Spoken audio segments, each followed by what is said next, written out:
Assalamualaikum warahmatullahi wabarakatuh. Sahabat seiman yang dirahmati Allah. Abu Ubaidah bin Jarrah adalah salah satu sahabat Nabi yang dijamin masuk surga. Namanya memang enggak setenar Abu Bakar, Umar, Utsman, dan Ali. Tapi kiprahnya dalam penyebaran Islam luar biasa besar. Beliau adalah jenderal tertingginya kaum muslimin. Bahkan sekelas Khalid bin Walid aja pernah dipimpin oleh beliau. Abu Ubaidah bin Jarrah adalah sosok sahabat Nabi yang super low profile.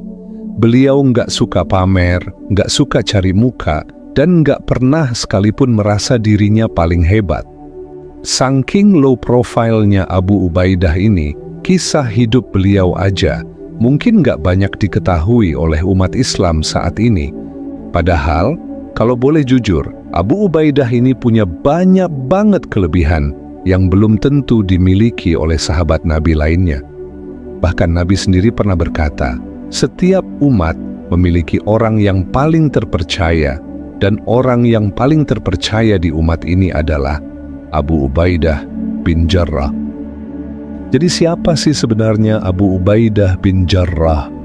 Seperti apa sih kisah kehidupan beliau? Penasaran? Yuk, langsung aja kita mulai kisahnya.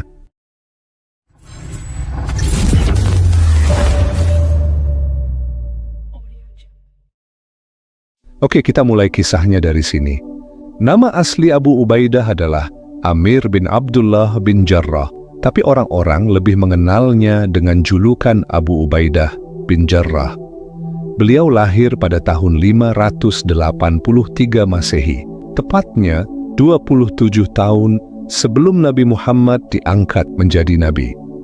Ayahnya bernama Abdullah bin Jarrah, sedangkan ibunya bernama Ummu Umaymah binti Ghanam. Dari segi penampilan, Abu Ubaidah ini diriwayatkan memiliki fisik yang mirip banget sama Abu Bakar As-Siddiq. Tubuhnya tinggi kurus, wajahnya tampan, dan kulitnya putih bersih.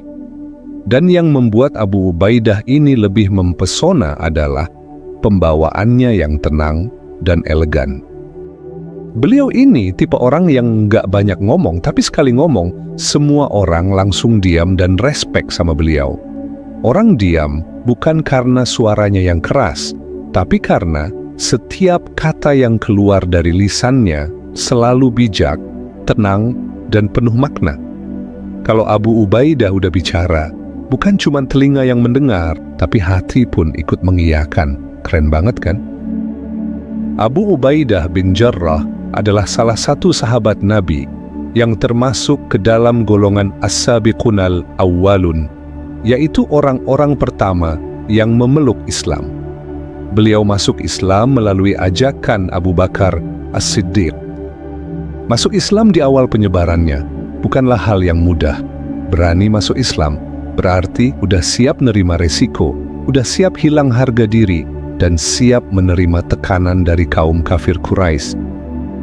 Begitu juga dengan Abu Ubaidah, di awal-awal keislamannya, beliau sempat dicaci, dihina, bahkan disiksa. Tapi Abu Ubaidah nggak pernah mundur selangkah pun. Meskipun beliau sempat hijrah ke Habasyah, tapi itu nggak bertahan lama. Setelah beberapa saat, Abu Ubaidah langsung memutuskan untuk kembali ke Mekah. Beliau ingin berada di dekat Rasulullah. Abu Ubaidah udah bertekad, jika Rasulullah terbunuh, ia pun siap mati bersamanya. Abu Ubaidah selalu hadir di setiap peperangan bersama Rasulullah. Beliau nggak pernah absen sekalipun. Di antara kisah heroik Abu Ubaidah bin Jarrah dalam peperangan bersama Rasulullah adalah saat Perang Badar dan Perang Uhud. Di dua perang ini, nama Abu Ubaidah begitu harum terukir di dalam sejarah Islam. Bahkan di Perang Badar, Allah menurunkan firman-Nya untuk memuji ketegasan beliau. Jadi gini ceritanya, saat Perang Badar sedang berkecamuk, Abu Ubaidah terus menyerang pasukan kafir Quraisy yang ada di dekatnya. Beliau menghajar mereka sampai membuat pasukan kafir Quraisy ini lari kocar-kacir. Nah, saat Abu Ubaidah sedang mengejar pasukan kafir Quraisy, ada satu orang dari pihak Quraisy yang terus mengejar beliau. Orang ini mau membunuh Abu Ubaidah bin Jarrah. Anehnya, setiap kali orang ini mau nyerang Abu Ubaidah bukannya nyerang balik, beliau malah ngejauhin orang ini dan berusaha untuk menghindarinya. Padahal semua pasukan kafir Quraisy dihajar oleh Abu Ubaidah. Cuman orang ini aja yang beliau nggak hajar. Kalian tahu siapa orang ini? Orang ini adalah ayah Abu Ubaidah sendiri. Ya, kalian nggak salah dengar kok. Orang yang mau membunuh Abu Ubaidah itu adalah ayahnya Abu Ubaidah bin Jarrah. Lah, kok tegak banget sih ayahnya? Bisa-bisanya dia mau ngebunuh anaknya sendiri. Jadi gini sahabat seiman, Abdullah bin Jarrah atau ayahnya Abu Ubaidah ini mulai benci sama Abu Ubaidah setelah Abu Ubaidah memutuskan untuk memeluk Islam. Makanya dia sengaja ikut perang Badar. Tujuannya cuma satu, yaitu untuk menghabisi anaknya sendiri. Akhirnya Abu Ubaidah pun sadar kalau beliau terus mengabaikan ayahnya, bisa-bisa ayahnya akan membunuhnya dari belakang. Makanya Abu Ubaidah pun tiba-tiba berhenti, lalu beliau menghadap ke ayahnya dan mencoba untuk melawannya. Dengan tekad yang kuat, sambil bertakbir, Abu Ubaidah mulai menyerang ayahnya sendiri. Nggak lama kemudian, ayahnya pun tewas di tangan Abu Ubaidah bin Jarrah. Nah, setelah kejadian itu, Allah Subhanahu wa Ta'ala berfirman dalam surat Al-Mujadilah ayat 22, memuji perilaku Abu Ubaidah bin Jarrah. Engkau, wahai Muhammad, tidak akan mendapati suatu kaum yang beriman kepada Allah dan hari akhir saling berkasih sayang dengan orang-orang yang menentang Allah dan Rasul-Nya. Sekalipun orang-orang itu adalah bapaknya sendiri, anaknya sendiri, ataupun saudara dan kerabatnya sendiri. Mereka itu adalah orang-orang yang telah Allah tetapkan keimanan di dalam hatinya, dan Allah telah menguatkan mereka dengan pertolongannya. Allah akan masukkan mereka ke dalam surga yang mengalir di bawahnya sungai-sungai. Mereka kekal di dalamnya. Allah ridha kepada mereka, dan mereka pun ridha kepadanya. Merekalah golongan Allah. Ingatlah, sesungguhnya golongan Allah itu adalah orang-orang yang beruntung. Nah, keputusan Abu Ubaidah saat melawan ayahnya di Perang Badar menunjukkan bahwa loyalitas tertinggi itu hanya untuk Allah, untuk Rasulullah, dan orang-orang yang beriman. Tapi nih ya, yang harus kita garis bawahi, kejadian Abu Ubaidah membunuh ayahnya itu terjadi di medan perang. Bukan tanpa alasan tiba-tiba Abu Ubaidah langsung ngelawan ayahnya. Hal ini terjadi karena ayahnya datang sebagai musuh yang benar-benar mau membunuh Abu Ubaidah. Artinya, dalam kondisi seperti itu, pertempuran udah pasti nggak bisa dihindarin. Jadi jangan sampai kita salah paham dan mikir, berarti kalau beda keyakinan, kita boleh dong ngelawan orang tua kita. Nggak gitu konsepnya, bro.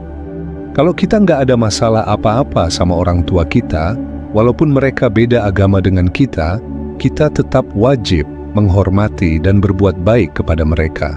Selama mereka ngajak kita ke hal-hal yang baik, nggak maksa kita buat keluar dari Islam, maka kita harus taat dan berbakti kepada mereka. Tapi kalau suatu saat mereka maksa kita buat ninggalin iman, nah, disitulah kita harus tegas dan berani untuk menolaknya. Bisa dipahami ya? Oke, yuk kita lanjut. Kisah heroik Abu Ubaidah di Perang Uhud juga nggak kalah epiknya dari perjuangan beliau di Perang Badar.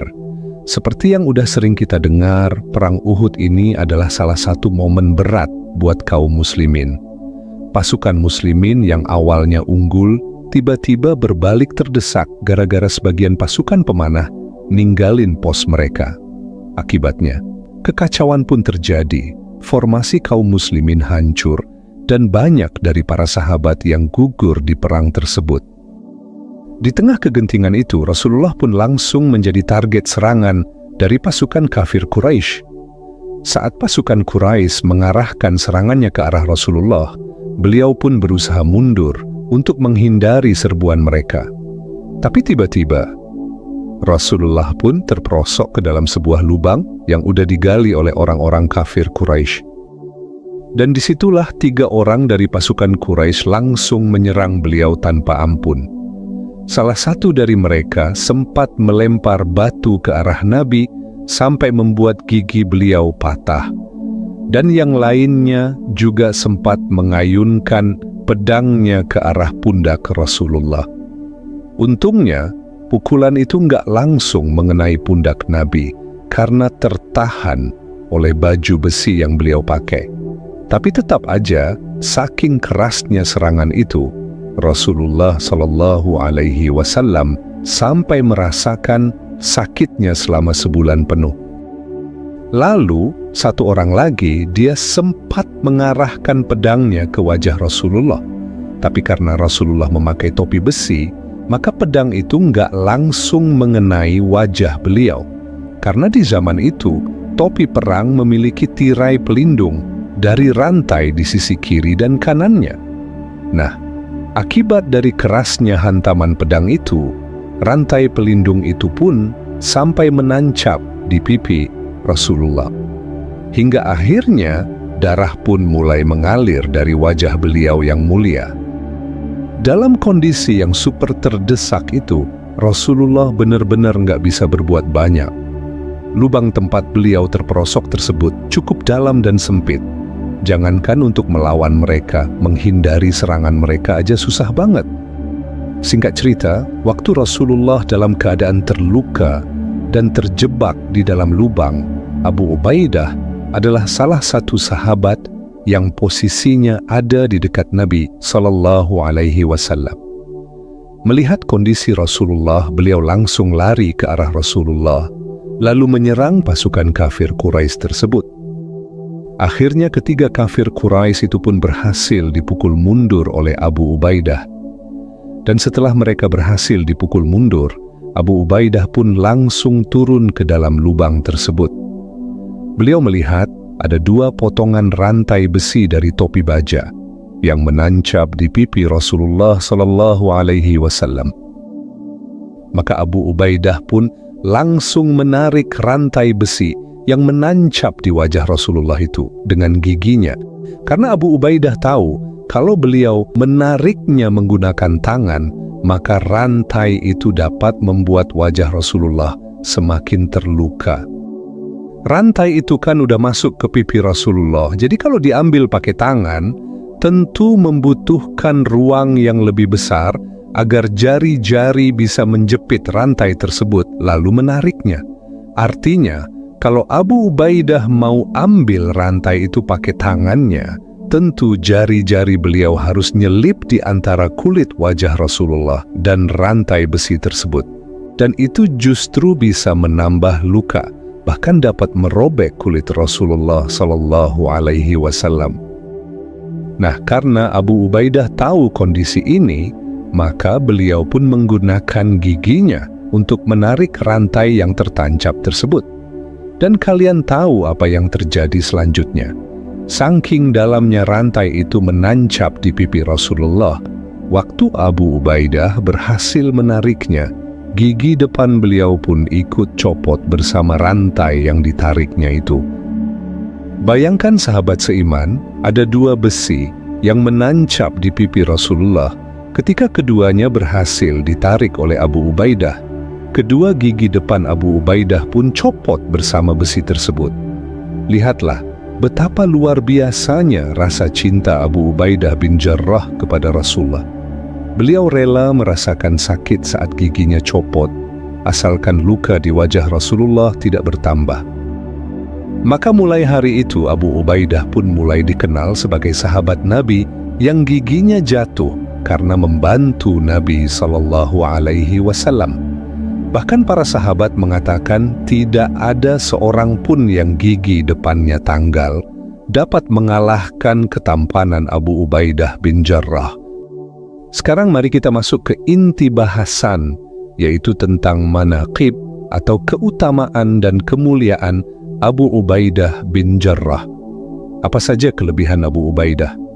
Yang pertama, Abu Ubaidah adalah salah satu dari 10 sahabat yang dijamin masuk surga.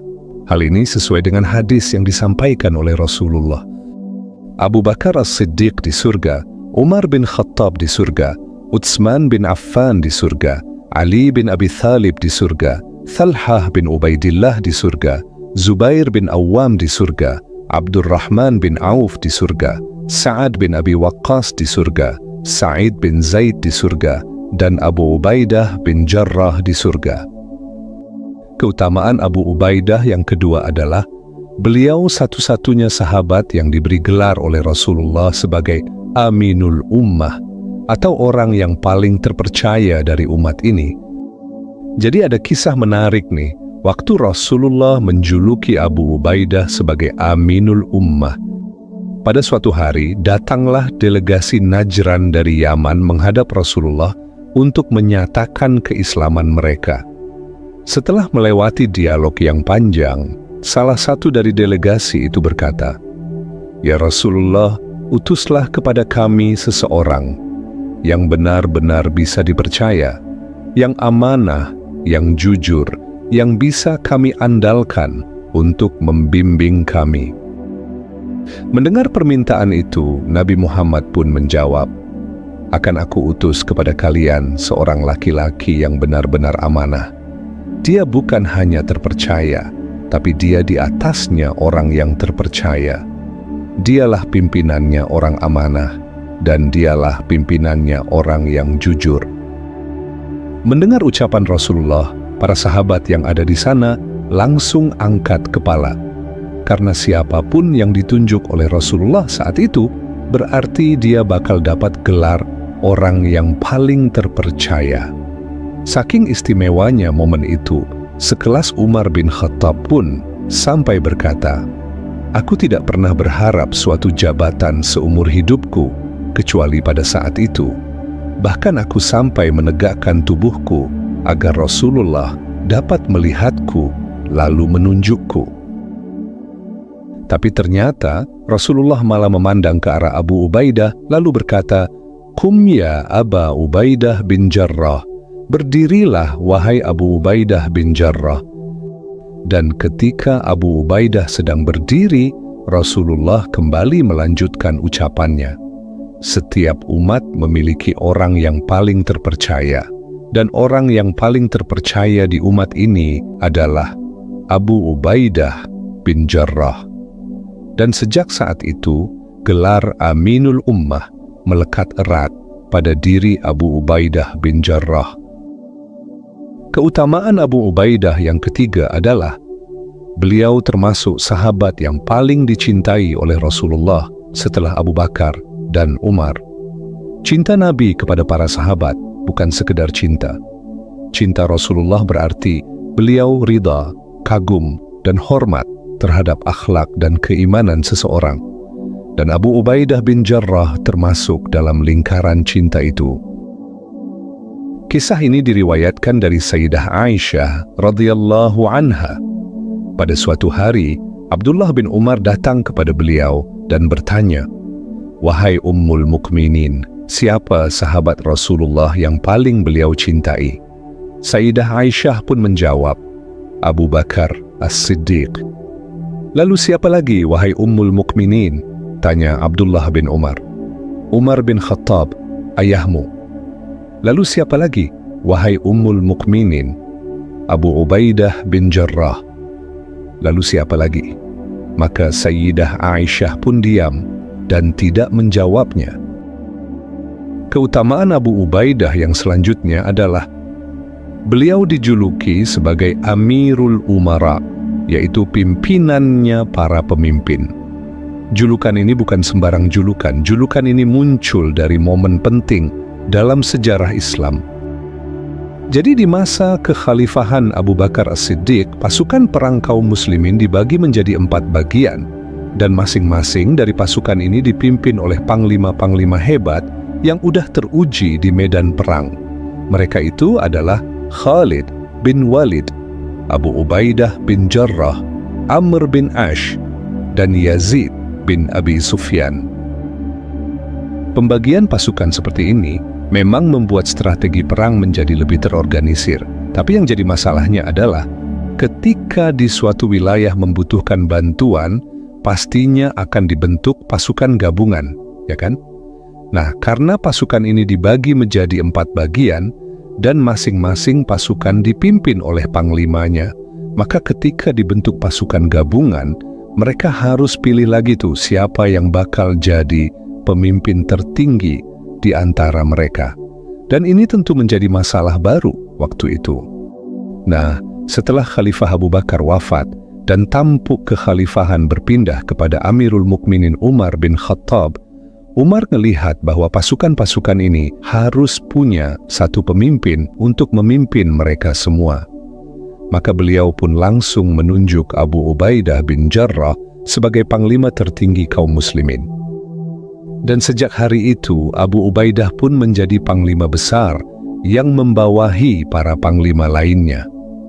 Dan dari sinilah julukan Amirul Umara, pimpinannya para pemimpin, disematkan kepada Abu Ubaidah bin Jarrah.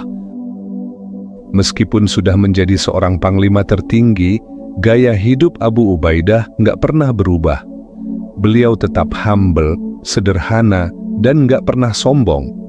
Bahkan, dalam riwayat disampaikan, saking sederhananya Abu Ubaidah ini, kalau beliau sedang berada di tengah pasukannya, orang-orang nggak bisa membedakan yang mana panglima dan yang mana prajuritnya.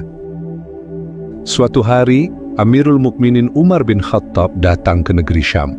Waktu itu, wilayah Islam udah berkembang luas, dan negeri Syam termasuk salah satu wilayah strategis yang berhasil mereka taklukkan. Begitu sampai di sana, Umar disambut oleh para panglima dan pejabat tinggi negeri Syam. Setelah menyapa mereka, Umar pun bertanya, "Di mana saudaraku?" Mendengar pertanyaan itu, orang-orang yang ada di situ pun bingung dan balik nanya, "Siapa yang Anda maksud dengan saudara, wahai Amirul Mukminin?" Umar pun menjawab, "Abu Ubaidah bin Jarrah. Aku ingin bertemu dengannya." Nggak lama kemudian, datanglah Abu Ubaidah bin Jarrah. Beliau datang mengendarai seekor unta tua dengan tali kekang yang terbuat dari seutas tali usang. Dan unta yang beliau kendarai itu pun unta yang dulu beliau bawa dari Madinah. Bayangkan, seorang jenderal tertinggi, komandannya para komandan, hanya datang dengan seekor unta tua yang dulu beliau bawa dari Madinah. Waktu Abu Ubaidah sampai di hadapan Umar bin Khattab, Abu Ubaidah langsung menyapa beliau dengan mengucapkan salam. Amirul Mukminin pun menjawab salam Abu Ubaidah, lalu berkata kepada orang yang ada di sekitarnya, "Tolong tinggalkan kami, ada hal yang perlu aku bicarakan dengan Abu Ubaidah." Setelah itu, Umar berkata kepada Abu Ubaidah, "Bawalah aku ke rumahmu, wahai Abu Ubaidah." Mendengar permintaan Amirul Mukminin, Abu Ubaidah sempat ragu. Lalu Abu Ubaidah berkata, "Untuk apa kita ke rumahku, wahai Amirul Mukminin? Nggak ada apa-apa di sana, percuma saja." Tapi Umar tetap ngotot, beliau tetap ingin melihat rumah Abu Ubaidah. Akhirnya, mereka pun pergi ke rumah Abu Ubaidah bin Jarrah. Begitu sampai di sana, Umar pun langsung masuk ke dalam rumah Abu Ubaidah. Dan benar saja, begitu beliau berada di dalam rumah, Umar langsung terdiam. Rumah Abu Ubaidah hanya terbuat dari tanah liat. Nggak ada karpet, nggak ada tempat duduk, nggak ada hiasan, dan nggak ada perabotan. Yang ada di dalam rumah itu hanya pedang dan perisai. Umar lalu bertanya, "Apakah kamu punya makanan?" Abu Ubaidah menjawab, "Ada."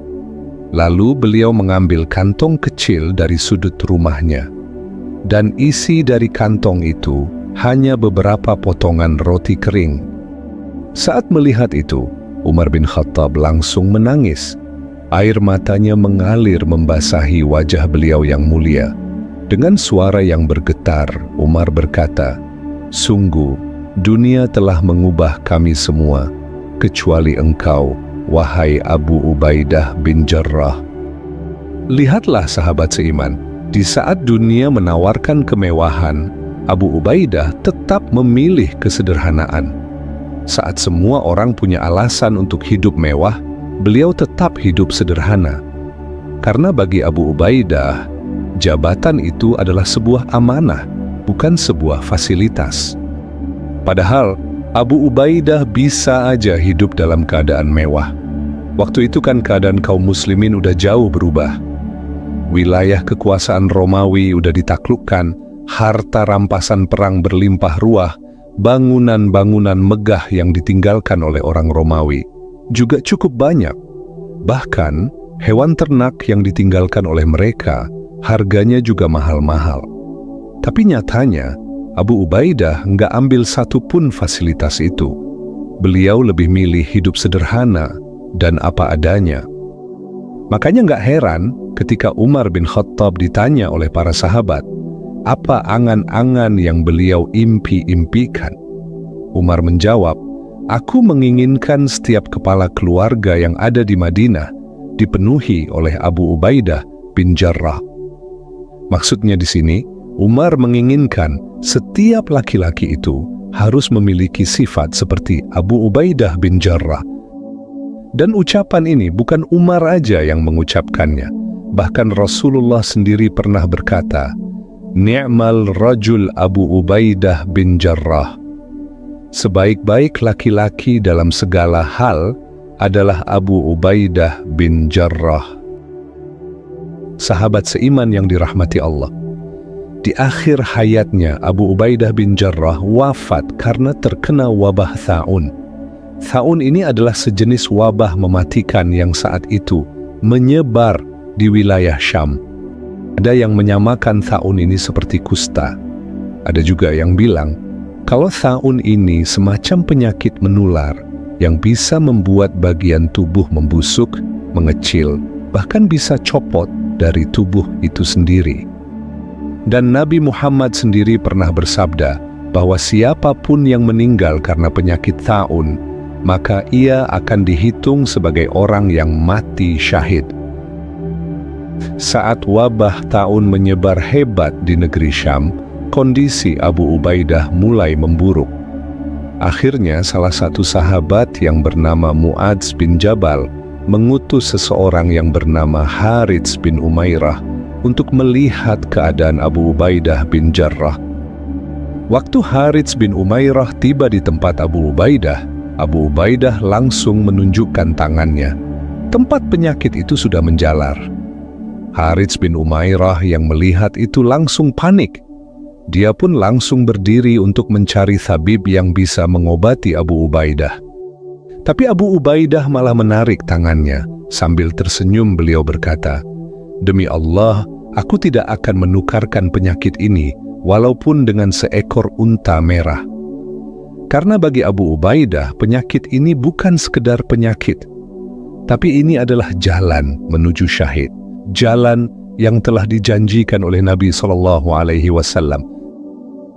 Nah, saat berita ini sampai ke Madinah, Amirul Mukminin Umar bin Khattab langsung mengirimkan suratnya kepada Abu Ubaidah bin Jarrah. Dalam suratnya Umar berkata, "Wahai Abu Ubaidah, aku sedang menghadapi suatu masalah dan aku sangat memerlukan kehadiranmu, maka bergegaslah datang kepadaku."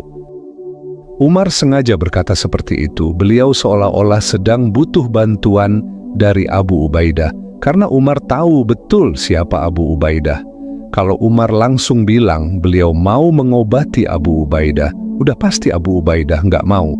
Makanya beliau tulis suratnya seperti itu, seolah-olah itu adalah perintah dari seorang Amirul Mukminin. Ketika Abu Ubaidah membaca surat dari Umar radhiyallahu anhu, beliau pun membalasnya. "Aku tahu kepentinganmu, wahai Amirul Mukminin. Engkau ingin menyisakan apa yang tidak mungkin tersisa." Ternyata Abu Ubaidah juga tahu tujuan Umar bin Khattab.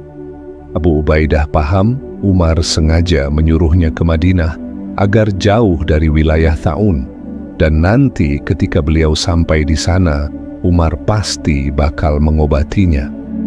Maka Abu Ubaidah pun melanjutkan, "Sesungguhnya aku sangat memahami kepentinganmu, maka bebaskanlah aku dari perintahmu itu.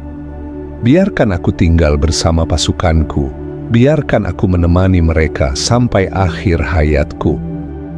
Dan ketika Umar membaca surat dari Abu Ubaidah itu, beliau pun langsung menangis. Melihat Umar menangis, salah satu sahabat yang ada di situ bertanya kepada Umar, "Apakah Abu Ubaidah sudah wafat?" Maka Umar pun menjawab, "Tidak, tapi seakan-akan dia akan meninggal dunia." Dan gak lama kemudian, Abu Ubaidah bin Jarrah pun wafat sebagai syuhada. Wallahu alam bissawab. Wassalamualaikum warahmatullahi wabarakatuh.